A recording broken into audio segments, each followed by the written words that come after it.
Hello everyone, welcome you all in my YouTube channel. Today मैं टीआईफआर 2013 का जितना linear algebra का क्वेश्चन था मैं पूरा का पूरा सॉल्यूशन प्रोवाइड करने जा रहा हूँ। एकदम डिटेल सॉल्यूशन। आप अप्रोच देखिए, अल्टीमेटली एग्जाम में आपका अप्रोच मैटर करता है। तो आप जितना लॉजिकली क्वेश्चन को कर पाओगे, देखो मैं एक चीज बोल देता हूँ, जैसे सीएसआई नेट का, गेट का, टीआईएफआर का, एनवीएचएम का लोग एग्जाम देते हैं। प्रॉब्लम ये होता है कि बोलते हैं पीवाईक्यू पूरा का पूरा सॉल्व कर लिया हूँ, कुछ स्टूडेंट के लिए पूरा का पूरा सॉल्व कर लिया हूँ, बट एग्जाम में मेरा दिस टाइम जो मार्क्स आया नेक्स्ट टाइम इम्प्रूव नहीं हुआ। मतलब ऑलवेज एवरेज मार्क्स आ रहा है, जो काट ऑफ के आसपास तो जा रहा है, 10-15 मार्क्स के लिए छूट रहा है, जैसे जेआरएफ एग्जाम। तो प्रॉब्लम कहाँ होता है? क्वेश्चन सॉल्व करो, बट जो क्वेश्चन करोगे वो एकदम मतलब वेल अप्रोच्ड होना चाहिए। मतलब अप्रोच आपका सही होना चाहिए। आपको एकदम स्मार्ट वे में लॉजिकली क्वेश्चन को सॉल्व करना है, देन एडवांटेज है। अदरवाइज जैसे कुछ भी अप्रोच लगा के बस आंसर तक मुझे जाना है, आंसर मिल गया मेरा क्वेश्चन सॉल्व हो गया, ऐसा नहीं है। ठीक है ना? तो लेट्स सी बोला गया है, देखो टीआईएफआर में दो टाइप का क्वेश्चन होता है। एक तो एमसीक्यू होता है, ठीक है ना, और ट्रू फॉल्स टाइप का क्वेश्चन होता है। ठीक है ना? ट्रू फॉल्स टाइप का जो क्वेश्चन होगा,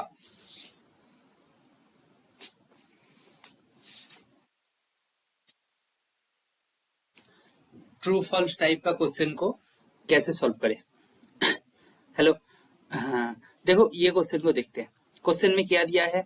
if A and B are similar matrices then every eigen vectors of A is eigen vector of B, true और फॉल्स। ठीक है ना? Now see, we know, actually we know कि दो similar matrix होगा तो उनका आइगन वेक्टर सेम होगा, सॉरी आइगन वैल्यू सेम होगा, right?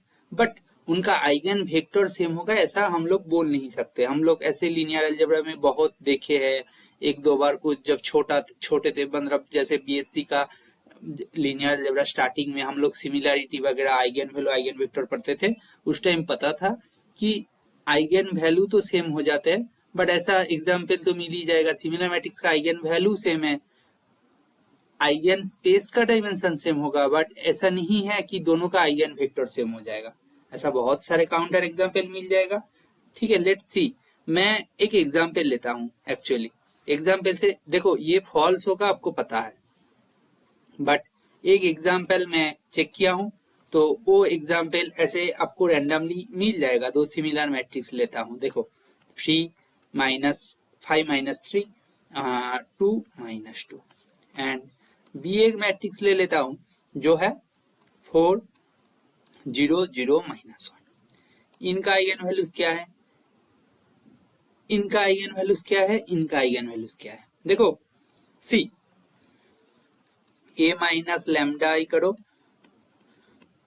5 minus lambda minus 3 2 minus 2 minus lambda equal to 0। इसको सिंप्लीफाई करोगे, lambda square minus 3 lambda minus 10 plus 6 means minus 4 equal to 0। That imply करेगा lambda equal to 4 minus 1, right? 4 minus 1, right? So इनका भी तो eigen values क्या है? 4 minus 1 है, right? ठीक है ना? नाउ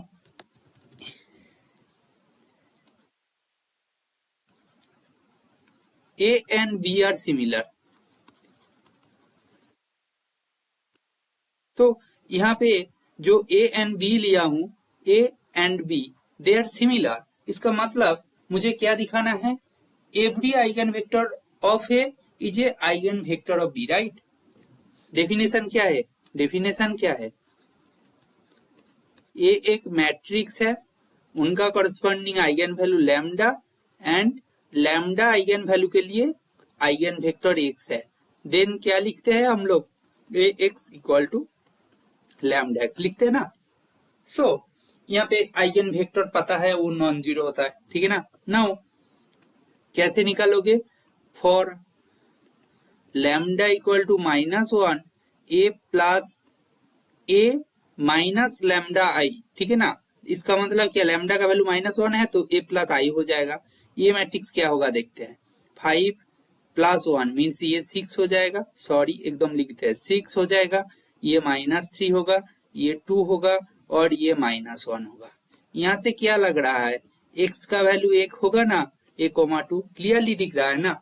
तो हमारे पास ये आइगेन वेक्टर और ए। नाउ क्वेश्चन क्या क्लेम कर रहा है, ये बी का भी आइगेन वेक्टर होगा, राइट।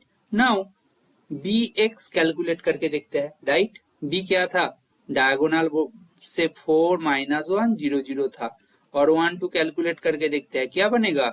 ये बन रहा है 4 -2 जो कि not equal to K of 1 t है। देखो मतलब not equal to K of X है। के एनी रियल नंबर है, हमें X suppose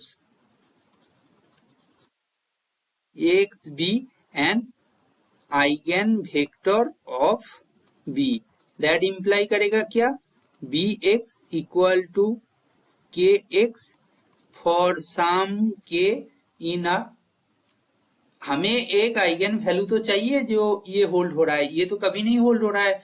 so we get a contradiction, so our initial assumption is wrong, so our initial assumption is wrong, that imply करेगा given statement false है।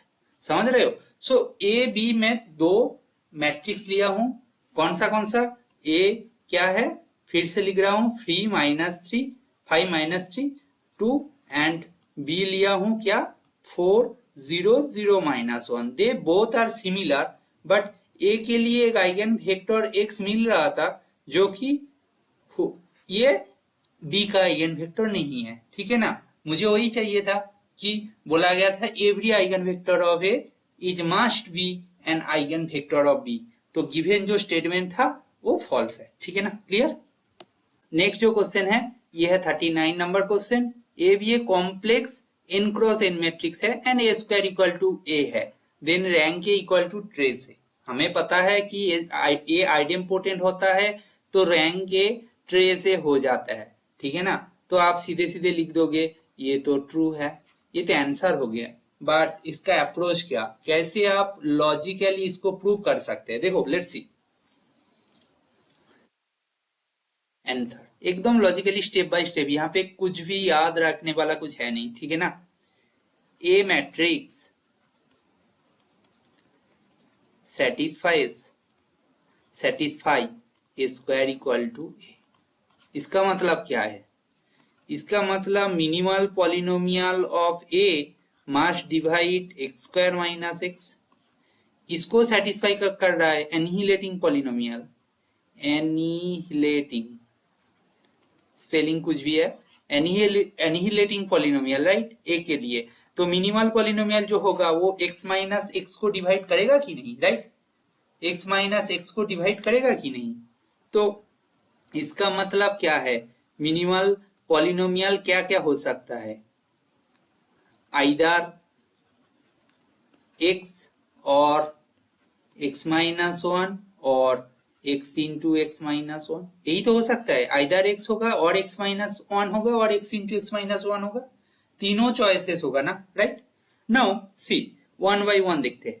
Case 1 देखो, यहाँ पे कुछ भी डिफिकल्ट कुछ है नहीं, लॉजिकली क्या है, ए मैट्रिक्स एक पॉलिनोमियल को सेटिस्फाई कर रहा है, ये तो एनिहिलेटिंग पॉलिनोमियल हमें पता है।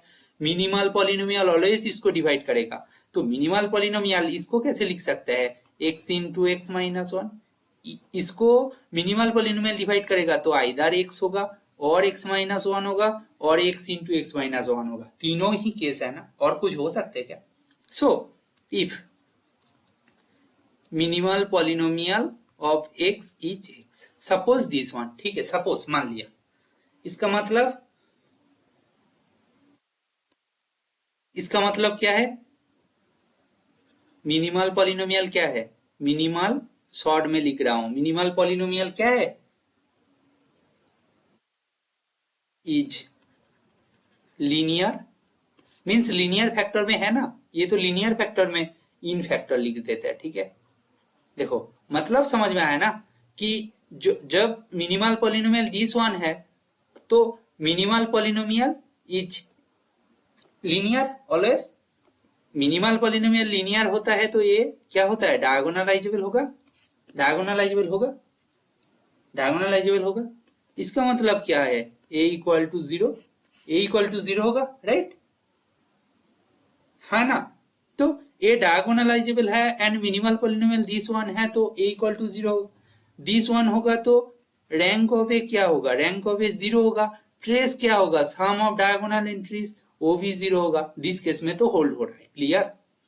मिनिमल पॉलिनोमियल लीनियर में है, A is diagonalizable, minimal polynomial this one, so A must be a zero vector, clear, no problem, sorry A must be a zero matrix, right, vector बोल दिया हूं, ठीक है ना। केस टू देखो, यहां पे भी लॉजिकली सोचो, अच्छा मैं वही ले रहा हूं, if minimal polynomial of x equal to x minus one, ये होगा, इसका मतलब क्या है, minimal polynomial linear in factor, minimal polynomial linear है, मिनिमल पॉलिनोमियल लीनियर होता है तो डायगोनलाइजेबल होता है, ठीक है ना। ए का मिनिमल पॉलिनोमियल दिस वन है and it this is diagonalisable है, इसका मतलब क्या है, ये आइडेंटिटी होगा, 2x2 मैट्रिक्स है भैया, ठीक है। मैं 2x2 के लिए कर रहा हूं, अब n×n के लिए सोचिए ना, कोई प्रॉब्लम नहीं, मैं 2x2 लेके बोल रहा हूं, 2x2 लेके सोचोगे तो बहुत आसान हो जाएगा, ठीक है ना, कोई प्रॉब्लम नहीं, ठीक है। n×n के लिए भी देखिए ये आइडेंटिटी होगा कि नहीं, क्योंकि this one minimal and this is diagonalisable, आप और कुछ ले लोगे डायगोनलाइजेबल थोड़ी होगा, तो इक्वल टू आइडेंटिटी बन गया, इसका मतलब रैंक ऑफ ए क्या होगा, rank of A equal to, suppose 2x2 होगा, rank of A equal to 2 होगा, n×n होगा तो rank of A equal to trace of A equal to n हो जाएगा, ठीक है ना। तो ये भी होल्ड हो रहा है, rank A equal to trace है, ठीक है। और एक केस बच रहा है ना, उसको भी देख लेते हैं। If minimal polynomial of x equal to x into X minus one, ये भी तो लीनियर है ना, क्योंकि देखो x एक फैक्टर है, ये एक ही बार रिपीट हो रहा है, दिस वन एक फैक्टर है, ये भी एक ही बार रिपीट हो रहा है, तो ये लीनियर है ना, तो लीनियर है तो डायगोनलाइजेबल है, राइट, डायगोनलाइजेबल है, तो डायगोनलाइजेबल है तो इसका मतलब सपोज n×n मैट्रिक्स है ए, ठीक है ना, सपोज ए n×n मैट्रिक्स है तो ए क्या होगा, ये ऐसा ही कुछ होगा, डायगोनल मैट्रिक्स कैसा दिखेगा, 1 1 1 डॉट डॉट करके 1 और उसके बाद से 0 0 0 करके हो जाएगा, क्योंकि कुछ फैक्टर तो 1 होगा, कुछ फैक्टर 0 होगा, मान लेते हैं m टाइम्स है और ये n-m टाइम्स है, कोई फर्क नहीं पड़ता, क्लियरली m से n बड़ा है, ठीक है ना, n×n मैट्रिक्स है, कुछ टर्म 1 मान लिया, कुछ टर्म 0 मान लिया, बाई मतलब सपोज, ठीक है ना। तो ये तो डायगोनली मैट्रिक्स है, तो यहाँ पे भी rank of A equal to suppose m होगा, क्योंकि 1 नॉन जीरो रो मिलेगा और ये तो ट्रेस बन जाएगा आपका, तो ये भी होल्ड हो रहा है। आपके पास तीनों केसेस आया था, तीन केस को अप्रोच किया हूं, पूरा का पूरा एवरी केसेस के लिए हमें क्या मिल रहा है, rank A equal to trace A, समझ में आया, क्लियर ना। सो रैंक ए ट्रेस ए तो होल्ड हो रहा है, आपका आंसर क्या हो जाएगा, ट्रू। देखो क्वेश्चन में कुछ नहीं दिया था, हम लोग बीएससी में करते थे कि ए स्क्वायर इक्वल टू ए आइडेंपोटेंट दे दिया तो रैंक ए ट्रेस ए क्या ही होगा, अभी तो उतना मतलब समझ में आ गया होगा कि इसको बस अप्रोच करो लॉजिकल वे में, एनिलेटिंग पॉलिनोमियल है, मिनिमल पॉलिनोमियल, एनिलेटिंग पॉलिनोमियल को डिवाइड करते हैं, मिनिमल पॉलिनोमियल का तीनों केस बन रहा है, यहाँ पे एक एक केस को लॉजिकली अप्रोच करोगे, हर केस के लिए rank A equal to trace A hold हो रहा है, राइट, तो आपका आंसर हो जाएगा ट्रू, क्लियर है ना solution, I think it is clear for you. Next जो क्वेश्चन है वो है 38 number question, VBA vector space दिया गया है, consisting of polynomial of real coefficient in t variables degree less or equal to 9। तो इनका डायमेंशन क्या होगा, डायमेंशन ऑफ v क्या होगा, 10 होगा ना। मतलब पॉलिनोमियल ऑफ डिग्री लेस और इक्वल टू 9 मीन्स तो क्या है, फॉर v बेसिस क्या ले सकता है, स्टैंडर्ड बेसिस, st लिख देता है, ठीक है ना। स्टैंडर्ड बेसिस क्या होता है, मैं उसको s से डिनोट कर रहा हूं, क्या होता है 1 t स्क्वायर डॉट डॉट करके t पावर 9। कितना टर्म है, 10 एलिमेंट्स है और ये तो बेसिस है तो डायमेंशन 10 होगा। क्लियर। तो हम तो पहले देख लेते हैं डायमेंशन ऑफ v क्या होगा, 10 होगा, राइट। डायमेंशन ऑफ v क्या होगा, 10 होगा। नाउ v ऑफ 1 क्या होगा, 0, डेरिवेटिव है, इसको कैसे लिखेंगे, 0 into 1 plus 0 into t plus dot dot करके 0 इंटू टी पावर 9 लिख सकते हैं, ठीक है ना। D of x, D of T लिखते हैं क्योंकि वो टी का फंक्शन वो क्लेम कर रहा है, ठीक है ना। तो टी का डेरिवेटिव करोगे तो 1 हो जाएगा, 1 इंटू 1 देन पूरा का पूरा 0 होगा, बाकी जितना टर्म है 0 हो जाएगा, ठीक है ना। ऐसे ऐसे करके जाओगे, डी ऑफ टी पावर 9 क्या हो जाएगा, उनका डेरिवेटिव 9 टाइम्स टी पावर 8, तो ये क्या हो जाएगा 0 into 1 0 into t plus dot dot करके plus 9 into t power 8 plus 0 into t power 9, बस हो गया ना। देन स्टैंडर्ड मैट्रिक्स कैसे लिखते हैं, स्टैंडर्ड मैट्रिक्स ऑफ डी कैसे लिखते हैं, ये जो फर्स्ट एंट्री है उनको जैसे लिखे हो वो कोएफिशिएंट को फर्स्ट कॉलम में लिखते हैं, यही तो रूल है, 0, ठीक है ना। इनके लिए क्या होता है 1 0 डॉट डॉट करके 0, देन क्या होगा, जैसे एकदम वो D T to the power 9 को लिख रहा हूं, ठीक है ना। तो ये एंट्री आपका 9 बनेगा, सॉरी ये 9 बनेगा, एन एंट्री 0 है, ठीक है ना। क्लियर लग रहा है। ये कौन सा मैट्रिक्स है, ये मतलब कितने ऑर्डर का मैट्रिक्स है, 10 क्रॉस 10 है, क्योंकि बेसिस में 10 एलिमेंट है और कोएफिशिएंट 10 टाइम्स वो लिखेंगे ना। But see now rank of D क्या है भैया, रैंक ऑफ डी क्या है, 9 है ना। Clear. This row last rho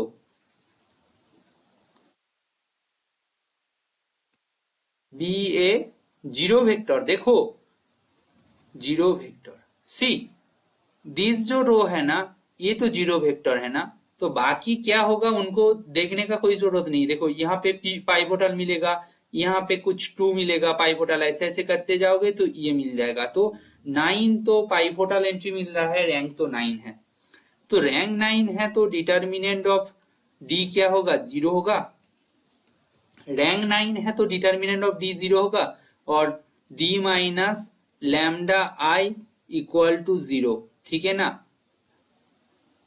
D minus lambda I equal to 0, यहाँ पे लैम्डा का वैल्यू क्या है, 0, इसका मतलब क्या है, lambda equal to 0 eigen value है।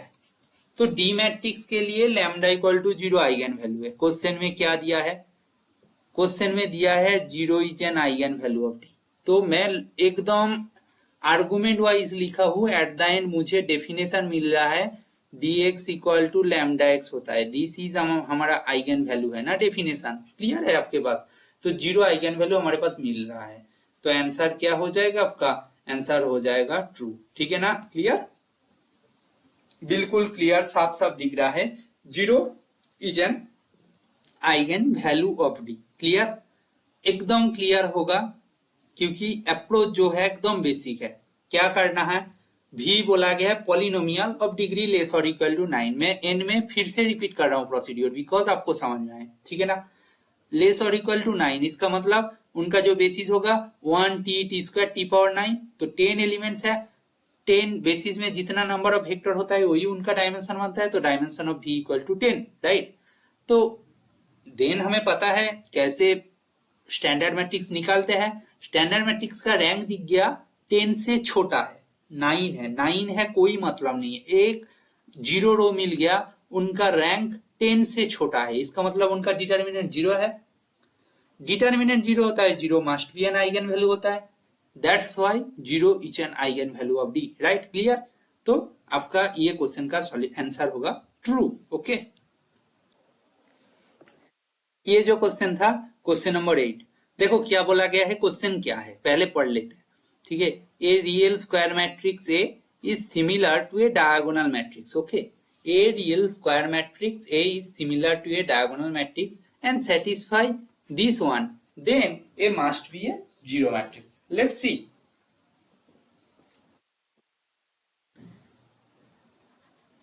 आंसर, अच्छा a पावर n तो जीरो है ना, इसका मतलब क्या है, a पावर n जीरो है, इसका मतलब क्या है, a नीलपोटेंट है, इसका मतलब क्या है, all its eigen values are zero. Now also क्या गिवन है, देखो जो क्वेश्चन में दिया है उसको ही अप्रोच करने वाला हूं, ठीक है ना। ए पावर एन जीरो था, इससे मुझे पता है नीलपोटेंट होता है, नीलपोटेंट मैट्रिक्स का ऑल आइगन वैल्यूज जीरो होता है, दैट्स क्लियर ना। Also given A is similar to a diagonal matrix, A is similar to a diagonal matrix, clear. तो ये क्या, A is similar to a diagonal matrix, इनका मतलब क्या है, there exist invertible P matrix such that P inverse AP equal to D, और ये D क्या है एक्चुअली, डायगोनल में आइगन वैल्यू से, ऑल आइगन वैल्यू से जीरो भैया, तो ऑल आइगन वैल्यू से जीरो, और ये तो डायगोनल मैट्रिक्स है, बाकी जितना एलिमेंट है पूरा का पूरा जीरो है, राइट। तो इसको मैं लिख सकता हूं A equal to P D P inverse. Now this D है, ये तो जीरो मैट्रिक्स है ना भाई, n क्रॉस n मान लेते हैं, A n क्रॉस n तो D भी n क्रॉस n होगा, तो ये क्या हो जाएगा, पूरा का पूरा जीरो मैट्रिक्स बन रहा है कि नहीं, बन रहा है। जीरो मैट्रिक्स को किसी से भी मल्टीप्लाई कर दो, पी इनवर्स तो एग्जिस्ट करता है ना, पी इन्वर्टेबल है तो पी इनवर्स एग्जिस्ट करता है, राइट। तो ए क्या बन गया, जीरो मैट्रिक्स बन गया। क्वेश्चन में क्या दिया गया है, क्वेश्चन में क्या दिया गया है, A must be a zero matrix, आपको प्रूव करना है, आ रहा है कि नहीं, आ रहा है। तो आपका आंसर क्या होगा, ट्रू। कितना लॉजिकल है, देखो आपको प्रोवाइडेड क्या किया है, नीलपोटेंट, नीलपोटेंट होगा तो ऑल आइगन वैल्यूज जीरो होगा। ऑल्सो बोला गया है A is similar to a diagonal matrix, so एक इन्वर्टेबल मैट्रिक्स हमें मिल जाएगा, वो फाइंड थोड़ी करना है, हमें प्रोवाइडेड है तो बस पी कोई एक इन्वर्टेबल मैट्रिक्स मिलेगा जो डायगोनलाइजिबिलिटी का डेफिनेशन होल्ड करता है, उनको ही सिंप्लीफाई किया हूं, तो मेरे पास ए मैट्रिक्स जीरो मैट्रिक्स बन गया। A must be a zero matrix, आपका आंसर होगा ट्रू। क्लियर है ना, एकदम क्लियर है ना। तो आई होप ये सॉल्यूशन आपके लिए बहुत ही हेल्पफुल होगा। See this is another question 30, there exist an infinite subset S of R Q such that any three vectors of S are linearly independent. See any three vectors, mainly distinct vector के बारे में बोल रहा है, ठीक है ना। Consider, choose, अच्छा चूज एस इक्वल टू, मैं ऐसे लूंगा 1 a square such that a in real number, ये सबसेट ऑफ आर क्यूब बनेगा कि नहीं, no doubt a subset of R cube hold हो रहा है, मैं लिया हूं, ठीक है ना। Now let's see, choose any three distinct vectors in S. हम लोग एस से तीन वेक्टर्स को ले रहा है, ठीक है ना, एनी थ्री डिस्टिंक्ट वेक्टर्स, हमें क्या शो करना है, to show they are linearly independent, ठीक है ना। तो सेम रूल है, तीन वेक्टर कौन कौन है, 1 ए, अच्छा 1 a square, 1 B square, 1 C square, तो ये सब लोग कहां से है, एस में है, एस ए बी सी सब क्या है, रियल नंबर है, कोई प्रॉब्लम नहीं। नाउ इनका रैंक क्या होगा देख लेते हैं। मैट्रिक्स नोटेशन में लिखते हैं 1a² लिखते हैं, 1b b² लिखते हैं, 1c c² लिखते हैं, ऐसे लिख सकते हैं ना। फर्स्ट रो में फर्स्ट वेक्टर को लिख दिया, सेकेंड रो में थर्ड रो में लिख दिया। इनका डिटर्मिनेंट क्या होता है, वैन डर वाल्स डिटर्मिनेंट क्या होता है, a minus B, B minus C, C minus A, होता है कि नहीं।